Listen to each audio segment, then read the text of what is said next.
할렐루야. 오늘의 양식 복음을 굳게 잡아야 하는 이유라는 제목으로 로마서 3장 24절의 말씀을 가지고 전해드리겠습니다.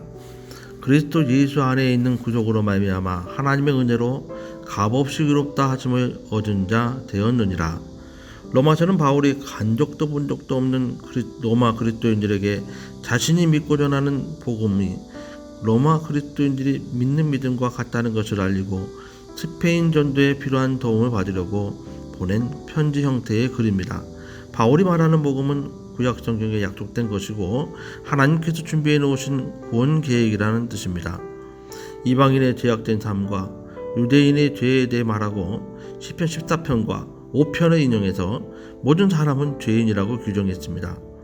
로마인은 당시 지중해 지역에서 최고의 정치와 법률, 군사력에 뛰어난 사람들이었고 헬라인은 학문에서 뛰어난 사람들이었으며 유대인은 종교에서 뛰어난 사람들이었습니다.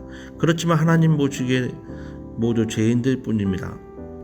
유대인들은 율법을 받았음에도 불구하고 율법을 제대로 따르지 않아서 실패했고 그대로 다 지킬 수 있는 사람은 없었습니다.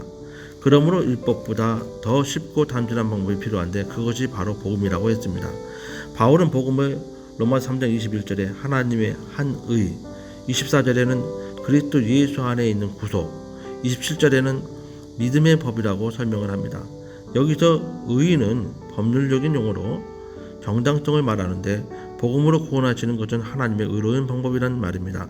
바울은 하나님 자신이 세워놓으신 법을 따라 죄값을 치르고 속죄받는 방법을 사용하셨다고 했습니다.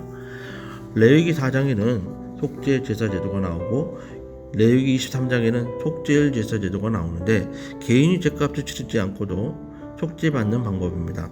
히브리서 저자는 예수님의 죽음을 자신이 대제사장이 되어 자신을 제물로 바친 영원한 제사라고 설명하고 있습니다. 바울은 예수님의 죽음이 속죄 제사 원리를 따르는 것이라고 설명합니다. 그래서 복음은 그리스도 예수를 통한 구속이라고 했습니다. 자신을 위해서가 아니라 죄인들을 위해 대신 죽어 죄값을 치러주신 것이므로 구속이라고 말한 것입니다. 이로 인해 인간은 아무것도 한 것이 없어도 의롭다함을 받게 되었습니다. 이를 칭의라고 합니다.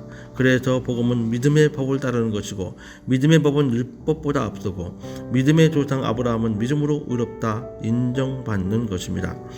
믿음이 율법보다 먼저입니다. 나중에 만든 법으로 앞서 있던 법을 바꿔도 정당한데 앞선 법을 그대로 따르는 것은 당연히 정당한 방법입니다. 바울은 이렇게 복음을 설명하기 위해 법률적인 용어와 개념을 사용했습니다. 이는 법률에 익숙한 로마인들이 잘 알아듣도록 했던 것입니다. 바울은 듣는 사람의 수준에 맞게 설명하고 추진했던 것입니다. 우리는 믿음으로 구원 얻는다는 말을 많이 사용하는데 여기에는 레위기의 속죄 원리가 있고 그 원리를 따라 예수님이 들으신 영원한 속죄 제사로 우리는 아무 공로 없이 속죄받아 구원받게 되었던 것입니다. 누구든지 예수님을 그리스도로 믿으면 죄를 용서받고 구원받게 하시는 이 단순한 방법, 하나님의 방법입니다.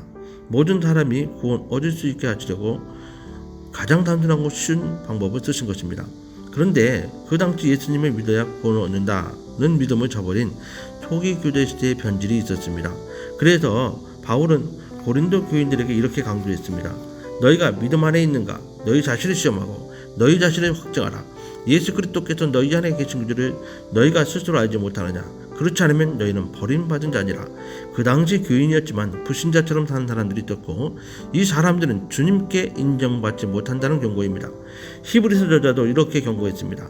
그러므로 모든 들은 것을 우리가 더욱 간절히 삼가치니 혹 흘러 떠내려갈까 염려하느라. 여기서 흘러 떠내려간다는 표현은 배를 두고 하는 말입니다. 항구에 들어온 배라도 콧줄로 부두의 기둥에 묶어놓지 않으면 배 안에 있는 사람들이 깨닫지 못하는 사이에 물의 흐름을 따라 조용히 떠내려갑니다. 항구에서 떠내려가는 배, 비유는 교회 안에 있어도 믿음에서 떨어질 수 있다는 경고입니다.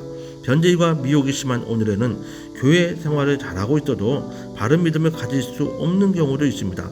신학교와 교회에 가만히 들어온 신복음주의와 교회 현재 번영에 따른 교회 성장 만능주의 기복신앙이 그것입니다. 히브리서 저자는 이미 듣고 믿게 된 예수님이 그리스도라는 복음을 굳게 잡으라고 했습니다. 우리는 철저하게 성경대로 믿고 사는 믿음을 유지해야 합니다. 하나님께서 왜 복음이란 방법으로 믿는 사람을 구원하시는지 잊지 말아야 합니다. 기도하겠습니다. 하나님 예수 그리스도로 말미암아 주신 복음을 굳게 잡는 삶을 살게 하옵소서. 예수 그리스도 이름으로 기도합니다. 아멘.